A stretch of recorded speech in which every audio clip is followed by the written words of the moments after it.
It does not matter where anyone is relative to anything that they want, because these things are always true. Everything that you are living has caused you to ask for more, and that more is already accomplished vibrationally. You just got to chill out. You just got to relax. You just got to let go. You've just got to stop trying so hard. You've just got to stop defending why you want it by explaining how bad it is without it. Every time you're justifying or defending or rationalizing, you're pointing upstream. Even Esther, with all that she hears from us, sometimes will get stuck on the rightness of an issue rather than how the thought she's thinking feels.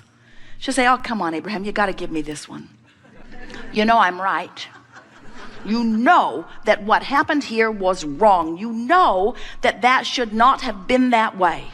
And we say, we're sure you could poll most of the world, and much of the world would agree with you. Maybe even more would agree with you than would disagree with you. Maybe almost all would agree with you, but it doesn't make any difference. Rightness is not the issue. Alignment is the issue. And every time you push against anything, you are depriving yourself of what you want. There is a war against cancer, a war against drugs, a war against terrorism, a war against poverty, a war against, and every one of them getting bigger. Because you cannot push against what you do not want and be a vibrational match to what you do want. They are two opposite ends of the stick.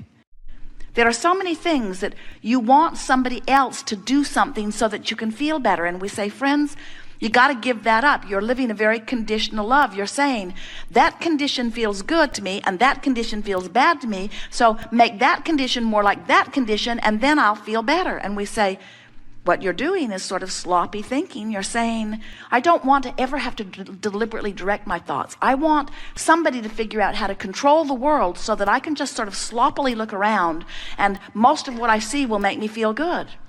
And we say, that isn't what you want at all. You want the variety and you want the discipline to turn your thoughts toward those things that are a vibrational match to who you really are. You want to use your willpower. You want to use your determination. You want to use your resources, your faculties. You want to use your valor. You want to use everything that you've got girded up. You want to use that toward directing thought. If you will direct your thought toward the things that feel good, you will have not a problem in the world. You cannot have a problem and a solution at the same time. You got one or the other. Which are you beating the drum of? Problem on one of the sticks, solution on the other. Which way are you pointed?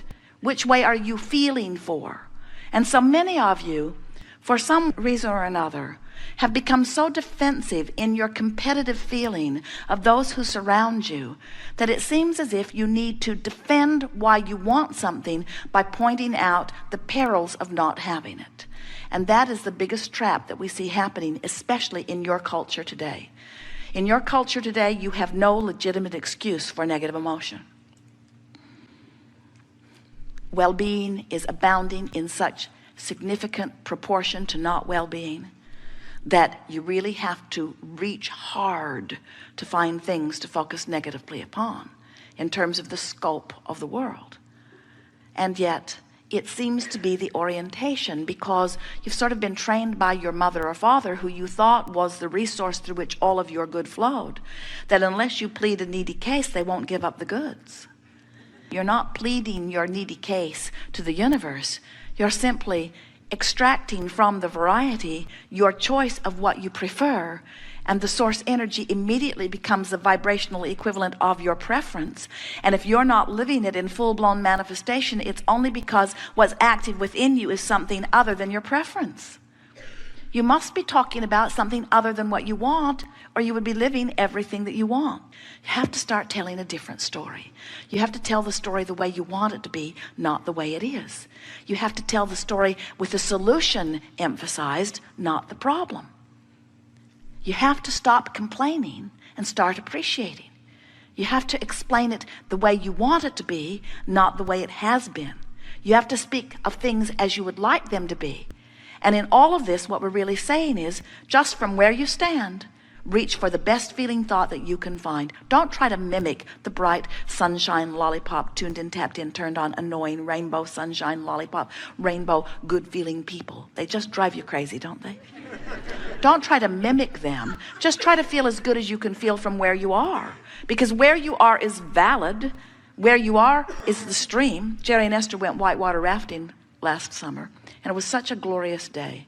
And the first thing they noticed as they put their raft in the water, there were 6 of them that came together to play, and then dozens of other high school wrestlers that were in the other boats.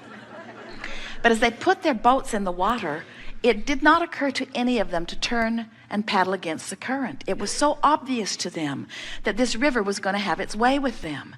And the first thing their river guide said to them is, folks, this is not Disneyland, and we cannot turn this river off.